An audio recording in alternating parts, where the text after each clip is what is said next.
Now, for more, is retired Rear Admiral for the Navy and Senior Director of the Center on Cyber and Technology Innovation, Mark Montgomery. Mark, thank you for joining me.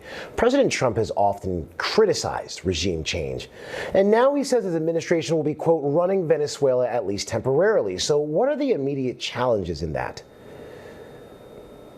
Oh, thank you for having me. There are a lot of immediate challenges with this. One, I don't think we'll have significant boots on the ground because once you put troops in place, the amount of force protection you have to put around them and air defense and such, it very quickly becomes a very large footprint.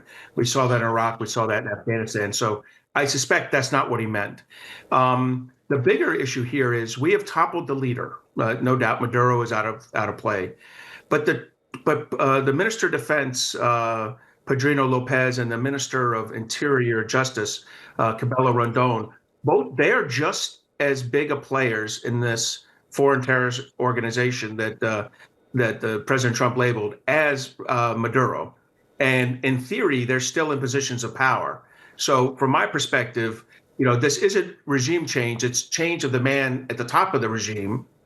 And now if you really want to get rid of this foreign terrorist organization that you say is pumping drugs into our country, you really need to get rid of those and embrace the actual winners of the 2024 election, the opposition party. You see, Mark, and that's the big question here is how do you think this administration will go about managing their relationships with all those people you just said are still in power, including the military?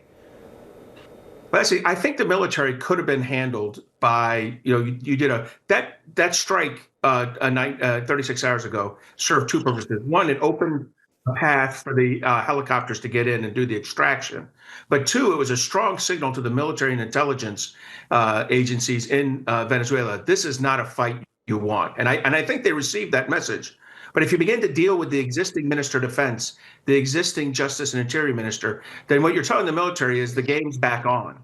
So I think that's a big lost opportunity in this case. And if I can say one other thing on this, the messaging that this was not about the return of a democratically elected, the proper democratically elected government is going to lose us a lot of potential allies and partners around the world because the president's dismissive attitude towards Maria Machado was really striking today and yesterday. All right, Mark Montgomery, thank you for your analysis.